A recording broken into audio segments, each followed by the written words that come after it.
Bien, bonjour tout le monde et bienvenue sur la chaîne Alcine French Plamo pour la présentation aujourd'hui de la prochaine réalisation que je vais effectuer sur la chaîne. Il s'agit du Gundam Zero Custom issu des OAV de Gundam Wing qui s'appelle Endless Worlds. Donc c'est une maquette au 1 centième et c'est du high grade. Alors vous allez me dire, mais comment c'est possible? Le high grade c'est du 144 et le 1 centième, normalement, c'est du master grade. Oui, mais non. Tout simplement parce qu'en fait, au niveau de la série Gundam Wing, il y a eu à peu près tout et n'importe quoi qui ont été faits sans forcément respecter les échelles ou les grades. On a eu un peu de tout. Alors, il y a même eu du first grade. On a vraiment eu normalement tout pour ce qui concerne la série Gundam Wing, dont ces maquettes, donc qui sont à l'échelle 1 centième et qui donc ont l'appellation high grade. Alors, vu que l'échelle c'est du 1 centième et que le 1 centième, maintenant en tout cas en 2019, c'est plus basé sur les master grades, vous allez me dire, mais quelle est la différence? Alors la différence, ça va surtout se situer sur le fait que déjà, premièrement, vous n'aurez pas d'inner frame, donc pas de squelette en dessous de l'armure du mecha. Vous n'aurez pas non plus de siège de copilote à l'intérieur du mobile suite, et puis vous n'aurez pas la figurine à l'échelle 1 centième, donc à l'échelle de la maquette. Voilà. En dehors de ça, ce qui va différencier, ça va être le nombre de pièces. Il va y avoir beaucoup moins de pièces qu'un master grade, bien que dans cette maquette, on soit quand même pas mal niveau pièces. Et puis, dernière chose, c'est que les détails au niveau des pièces, même si là, vous allez voir qu'il y a quand même du beau détail, on est quand même à quelque chose qui est inférieur à du master grade. Voilà. Le prix aussi également, puisque on tourne avec cette maquette aux alentours d'un prix à peu près de 14-15 euros au Japon. Voilà, alors qu'un master grade, il faut compter environ une trentaine d'euros. Voilà. Alors, on va faire le tour de la boîte. Donc, au niveau de l'image, on a une image assez sympa du Mobile Suit avec le pilote Hiroyui qui apparaît devant. Alors bon, ça fait pas partie des plus belles boîtes qu'on ait pu voir au niveau du Gunpla, mais en tout cas, ça reste quand même assez joli. Et puis le Mobile Suit est assez bien représenté. Voilà. Donc on nous rappelle le nom du Mobile Suit. On nous indique donc que c'est du high grade et c'est un kit qui est sorti en 1997 au Japon. On va essayer de faire le focus. Voilà. Donc 1997. Donc c'est quand même un kit qui a maintenant pas mal d'années au compteur. Ici, qu'est-ce que l'on peut voir? Eh bien, une affiche donc des OAV, Endless Worlds. Donc c'est une histoire qui se situe après la série Gundam Wing. Ici, on voit que le modèle numéro 1 de cette gamme, eh bien, c'est, je ne sais plus si c'est l'Altron, je crois que c'est l'Altron. Non, l'Altron, oui, c'est ça, je crois que c'est l'Altron. Ou alors je confonds avec, peut-être qu'il a un nom différent quand il est avec les couleurs blanche, bleu, rouge. Bon, bref. C'est un kit qui est sorti au prix de 2000 yens au Japon, soit à peu près 18 euros. Donc, sachant que les kits, voilà, ce kit-là, maintenant, on peut le trouver aux alentours de 14-15 euros, donc le prix a quand même assez baissé. En même temps, vu l'époque, c'est un peu normal. Ici, on nous rappelle donc que c'est le modèle numéro 2 de cette gamme, c'est du high grade. Il est issu des OAV, et donc c'est un modèle au 1 centième. Voilà. Ici, nous allons avoir une image du modèle monté peint. Donc assez sympathique, hein, de dos.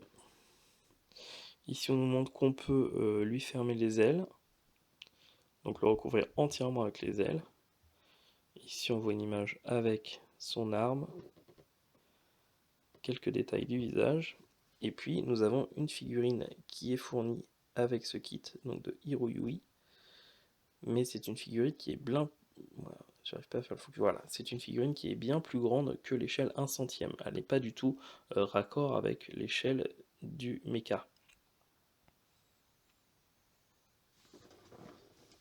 Voilà, on a fait le tour de la boîte, on va maintenant regarder ce qu'il y a à l'intérieur.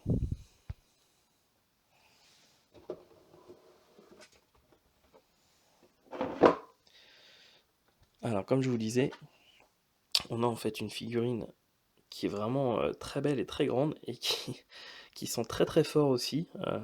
Je sais pas ce que c'est comme odeur, mais en tout cas, ça pique le nez. Donc avec un plastique un peu caoutchouteux. Mais en tout cas, une belle figurine qui est vraiment... le visage est vraiment bien... J'essaie d'avoir un joli focus. Voilà. Le visage est assez ressemblant en tout cas. Les proportions aussi. Donc ça va être assez sympa à peindre. Mais voilà, elle n'est pas du tout à l'échelle 1 centième. Ensuite, nous avons une grappe avec des polycaps, donc pas mal de polycaps pour ce gunpla. Nous allons avoir l'habituelle planche de stickers, que ce soit pour les yeux, tout ce qui est caméra, et puis là on va en avoir tout ce qui est partie jaune, c'est pour en fait les éléments des épaules qui ne sont pas de base dans la bonne couleur, tout est en un seul bloc bleu, et donc ils ont fourni des stickers pour toutes les parties en couleur. Voilà, moi je vais en tout cas faire au mieux pour ne pas les utiliser et plutôt faire ces détails-là à la peinture. Ensuite, nous avons une première grappe avec plusieurs couleurs. Donc, on a ici les pieds, donc on voit quand même la taille des pieds. Donc, une maquette vraiment assez grande, hein.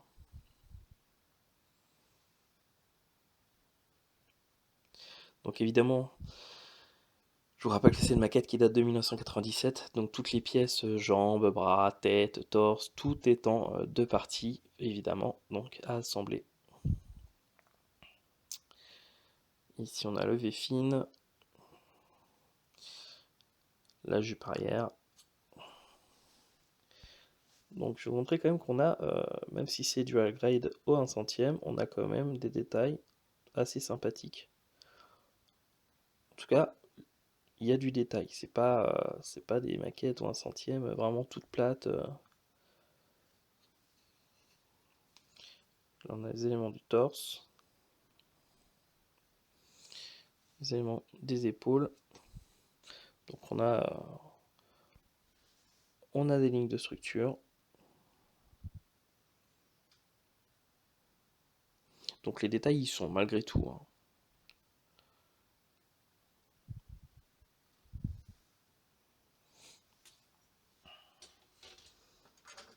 Ensuite, une première grappe blanche avec donc les jambes. Donc comme je vous disais, en deux parties. En tout cas, voilà, pour vous donner un peu une idée de la taille de la jambe, enfin, en tout cas, de cette partie-là, par rapport à mon doigt. Donc on est vraiment sur du 1 centième.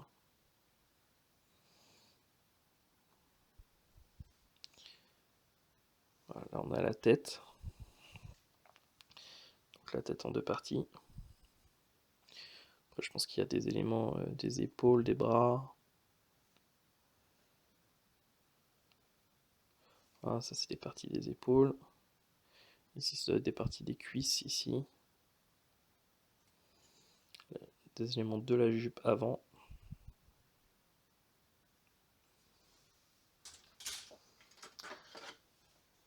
Une première partie des ailes. Alors, vous voyez quand même la taille des ailes. C'est quand même assez impressionnant. Donc, je pense qu'une fois monté, ça doit être quand même assez sympathique. Et à peindre, ça va être vraiment aussi très sympa. Essayer de donner une illusion de plume là-dessus, je pense que je vais me régaler.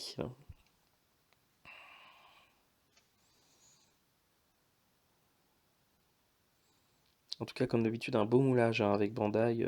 Pas, alors quelques traces des bavurages. Je vois quelques lignes de moulage aussi, mais rien de monstrueux. Hein, un petit peu de ponçage et puis ça va le faire. C'est quand même un kit qui date de 1997, quoi. Comme je le dis souvent, vous prenez de la maquette Revel par exemple de 1997, je vous garantis que l'état des grappes et l'état des pièces, ça va pas être la même chose, hein.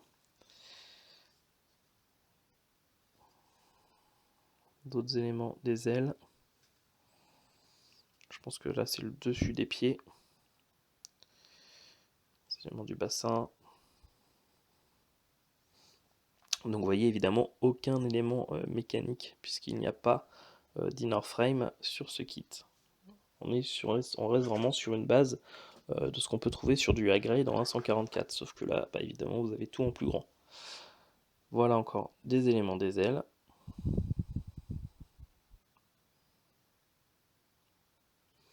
Les Beam Saber.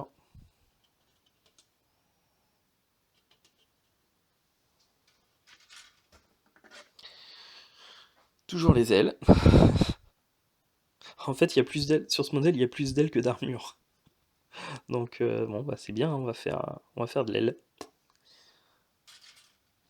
Et enfin, la dernière grappe avec du coup les éléments du Beam Rifle. Donc il en a deux, en deux parties. On a les mains. Alors que les mains, ça c'est pas mal, c'est que vous avez quand même une modèle de main qui va être assez articulée, puisque ici nous avons l'élément principal avec le pouce. Ici nous avons une partie avec 3 doigts, et puis ici nous avons un dernier doigt qui est à part.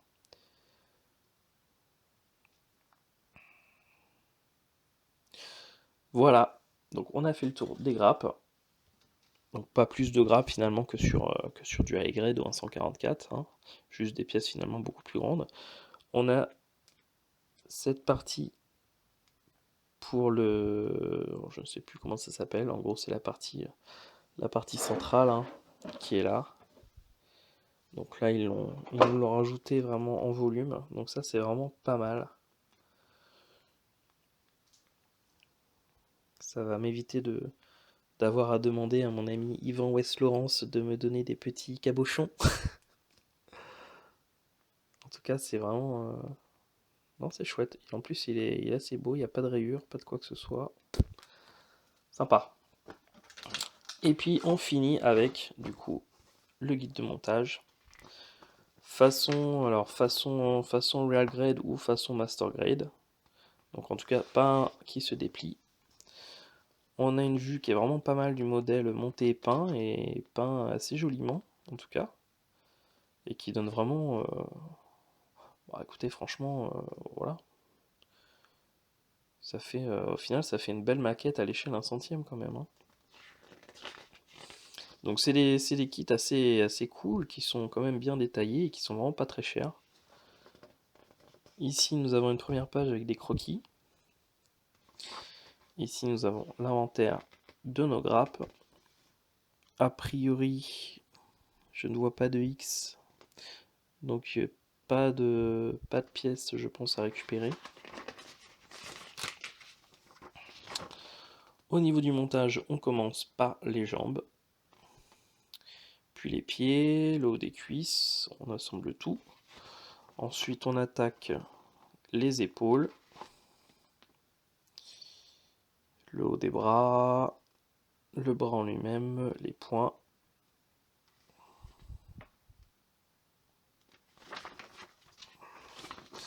Au milieu, on a des images de l'OAV.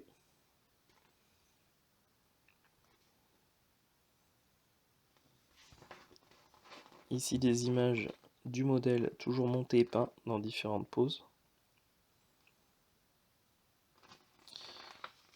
Le pilote, la figurine peinte, assez joliment aussi également. On reprend le montage avec le torse, puis le bassin. On assemble les deux éléments. Ensuite, on attaque la tête. Et on termine du coup avec les ailes.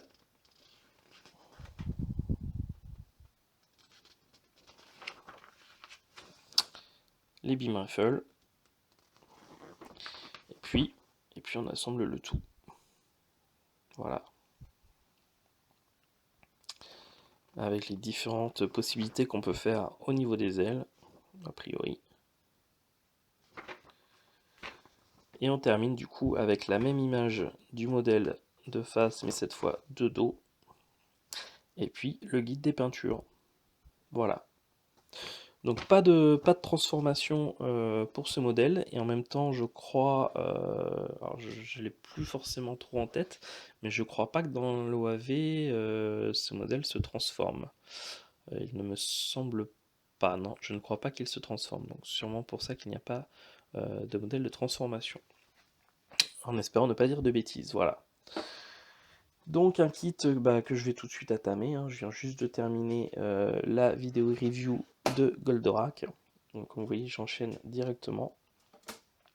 Je vais prendre mon temps parce que déjà parce que là le mois de juin, pas mal de choses familiales de prévues, et puis également parce que j'ai des vidéos qui sont programmées sur la chaîne jusqu'à je crois première ou deuxième semaine de juillet, donc j'ai largement le temps de voir venir.